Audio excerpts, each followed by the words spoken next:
bloqueo de nuestras vidas. Parce que le grand titre c'était, Parce que el título grande era, c'était délivré pour vivre béni. era liberar para vivir bendecido.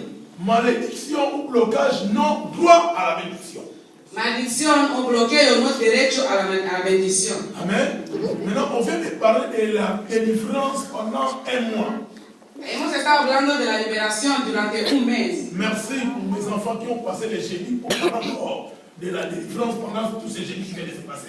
Gracias a mis niños que han pasado los jueves para hablar de la liberación. Et aujourd'hui, nous allons parler des malédictions et des blocages. Hoy vamos a hablar de maldición y de los bloqueos. Tu peux dire blocage non, malédiction non, mais si tu ne connais pas l'origine de toutes ces choses, tu feras toujours sur la malédiction.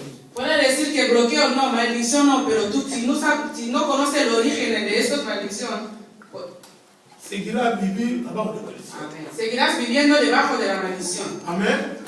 Et aujourd'hui, nous allons prendre d'où viennent les malédictions et les blocages dans nos vies. Hoy vamos a aprender dónde viene la maldición y los bloqueos en nuestras vidas. Parce qu'en réalité, Porque en realidad, Jésus a payé le prix sur la croix dans le passé. Jesús ha pagado un precio en el cruz en el pasado. Mais les effets continuent dans le présent.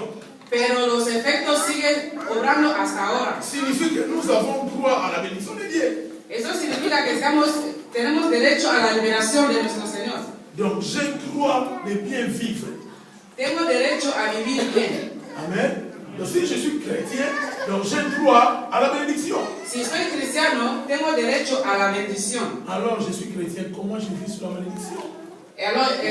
Soy cristiano porque estoy viviendo debajo de la Nous maldición. allons lire le premier verset. Vamos a leer el primer versículo. Acte chapitre 10, Acte chapitre 4, verset 10 à 12.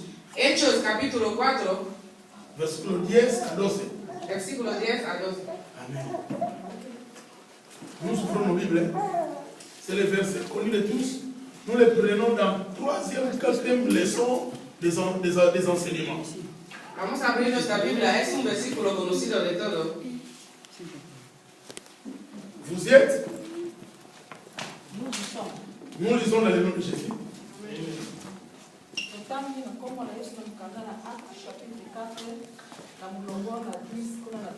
Amen. Sachez-le tous, et que tous les peuples d'Israël le sachent.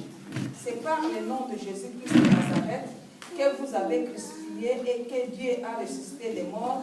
C'est par lui que cet homme se présente en pleine santé devant vous. Jésus est la pierre rejetée par vous qui bâtissez et qui est devenue la principale de l'angle. Il n'y a de salut en aucun autre, car il n'y a sous le ciel aucun autre nom qui ait été donné parmi les hommes par lesquels nous devions être sauvés. Amen. Amén. Sea notario a todos vosotros y a todo el pueblo de Israel, que en el nombre de Jesucristo de Nazaret, a quien vosotros crucificaste y a quien Dios resucitó de los muertos, por él, este hombre está en vuestra presencia sano. Este Jesús es la piedra reprobada por vosotros los edificadores, la cual ha venido a ser cabeza del ángulo. En ningún otro hay salvación, porque no hay otro nombre debajo del cielo dado a los hombres, y que podamos ser salvos. Amen. Ici, si nous comprenons bien, il s'agit d'une personne qui était malade. Aquí si comprendemos bien, se trata de una persona que estaba enferma. Amen. Mais cette personne, on ne l'a pas amenée à l'hôpital. Esta persona no la había llevado al hospital, Mais il a été guéri. pero estaba curado. Comment cette personne a pris la guérison? ¿Cómo esta persona estaba curada? À travers la prière des apôtres. A través de la oración de los apóstoles. Et tout le monde était paniqué. Y todo el mundo estaba en pánico. Il voulait connaître, il voulait savoir qu'est-ce qui s'est passé. Ça, c'est la magie. Quería comprender y quería saber qué es lo que estaba pasando. Era la magia. Alors ici, Paul parle. Y aquí Pablo dice, c'est à travers la personne de Jésus-Christ que vous avez tué. Es a través de la persona de Jesucristo que habéis crucificado. Amen. c'est à cause à travers cette personne que cette personne est guérie. Es a través de este Jesucristo que habéis crucificado que esta persona está curada. Si toi tu l'ignores, Si tú estás ignorando, tu ne seras jamais guéri d'une manière miraculeuse.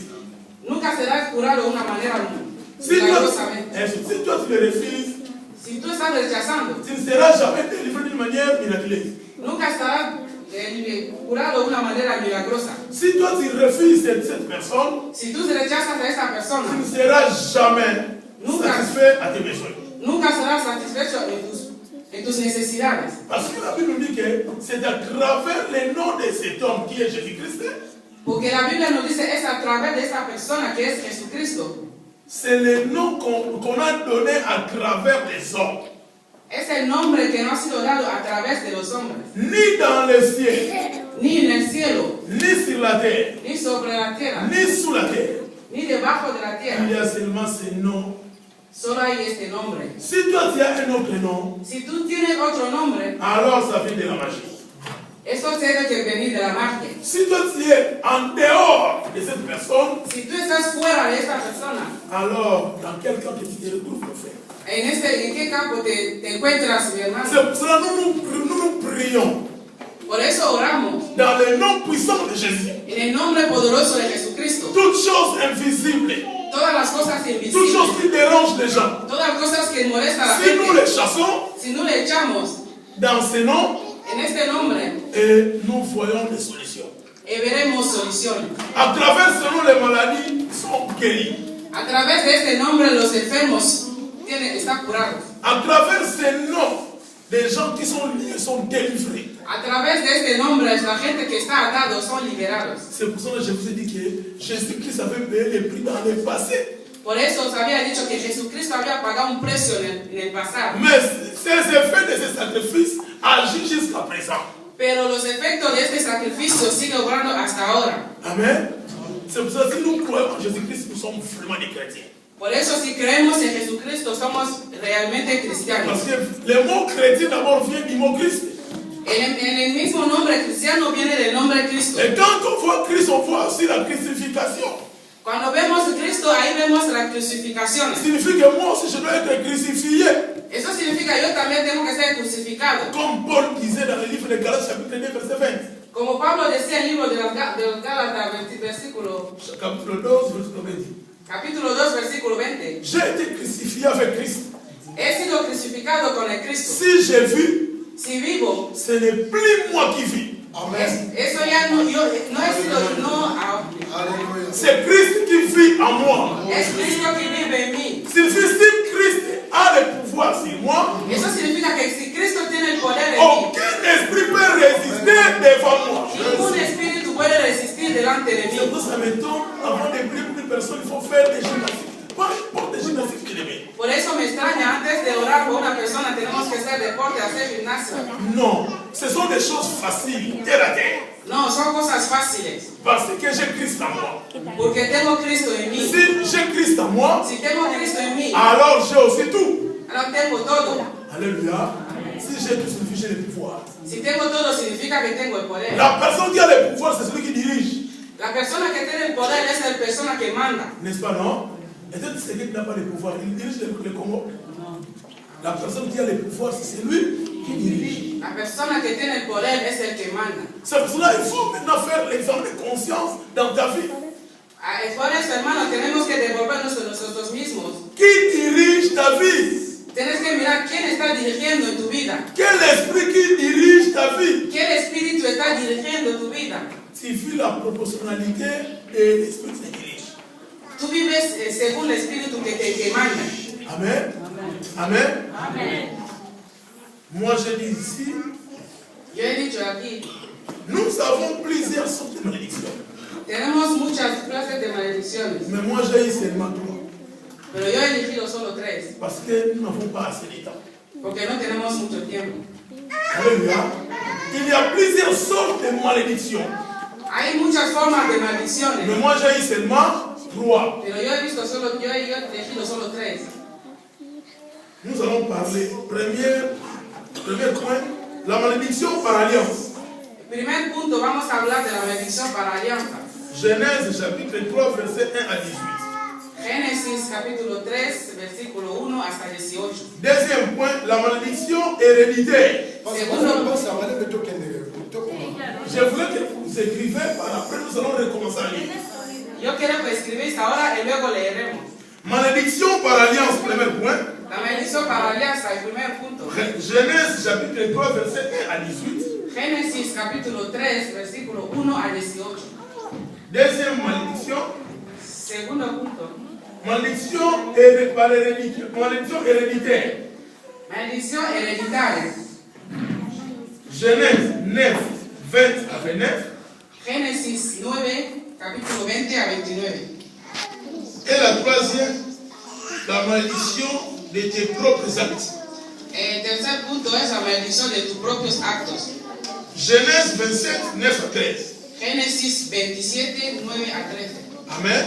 Ces trois points, nous allons maintenant l'expliquer petit à petit, comme nous n'avons pas assez de temps. Amen. Estos tres puntos los vamos a explicar poco a poco como no tenemos mucho tiempo. Première malédiction par alliance. El primer maldición para alianza. Genèse 3, 1 à 18. Génesis 3, 1 a 18. Qu'entendez-vous par la malédiction par alliance? ¿Qué comprendemos para maldición para alianza? Nous lisons la Bible. Leemos la Biblia. Je ne veux pas monopoliser la parole. Amén. Génesis 27. 13, 1 à 18. Empezamos a leer. Genèse 3, 1 à 18. Amen. Genèse chapitre 3, à partir de 1 jusqu'à 18. Amen. Le jardin d'Éden. Le serpent était le plus rusé de tous les animaux des champs et que l'Éternel Dieu avait fait. Amen. Il dit à la femme, Dieu a-t-il réellement dit, vous ne mangerez pas de tous les arbres du jardin? La femme répondit au serpent, nous mangeons du fruit des arbres du jardin. Mais quant au fruit de l'arbre qui est au milieu du jardin, Dieu a dit, vous n'en mangerez point et vous n'y toucherez point, de peur que vous ne mouriez. Alors le serpent dit à la femme, vous ne mourrez point, mais Dieu sait que les jours où vous en mangerez, vos yeux s'ouvriront et que vous serez comme des dieux, connaissant le bien et le mal. La femme vit que l'arbre était bon à manger et agréable à la vue, et qu'il était précieux pour ouvrir l'intelligence. Elle prit de son fruit et en mangeant, elle en donna aussi à son mari qui était auprès d'elle et il en mangea. Les yeux de l'un et de l'autre s'ouvrirent. Ils connurent qu'ils étaient nus. Et ayant conçu des feuilles de figuier, ils s'enfirent des ceintures. Alors ils entendirent la voix de l'Éternel Dieu qui parcourait les jardins vers le soir. Et l'homme et sa femme se cachèrent loin de la face de l'Éternel, au milieu des arbres du jardin. Mais l'Éternel Dieu appela l'homme et lui dit, où es-tu? Il répondit, j'ai entendu ta voix dans le jardin et j'ai eu peur parce que je suis nu et je me suis caché. L'Éternel Dieu dit, qui t'a appris que tu es nu? Est-ce que tu as mangé de l'arbre dont je t'avais défendu de manger? L'homme répondit, la femme que tu as mise auprès de moi m'a donné de l'arbre et j'en ai mangé. Et l'Éternel Dieu dit à la femme, pourquoi as-tu fait cela? La femme répondit, le serpent m'a séduit et j'en ai mangé. L'Éternel Dieu dit au serpent, puisque tu as fait cela, tu seras maudit entre tous les bétails et entre tous les animaux des champs. Tu marcheras sur ton ventre et tu mangeras de la poussière et tu mangeras de la poussière tous les jours de ta vie. Je mettrai inimitié entre toi et la femme, entre ta postérité et sa postérité. Celle-ci t'écrasera la terre et tu lui blesseras les talons. Il dit à la femme, j'augmenterai la souffrance de tes grossesses tu enfanteras avec douleur et tes désirs se porteront vers ton mari, mais il dominera sur toi. Il dit alors, puisque tu as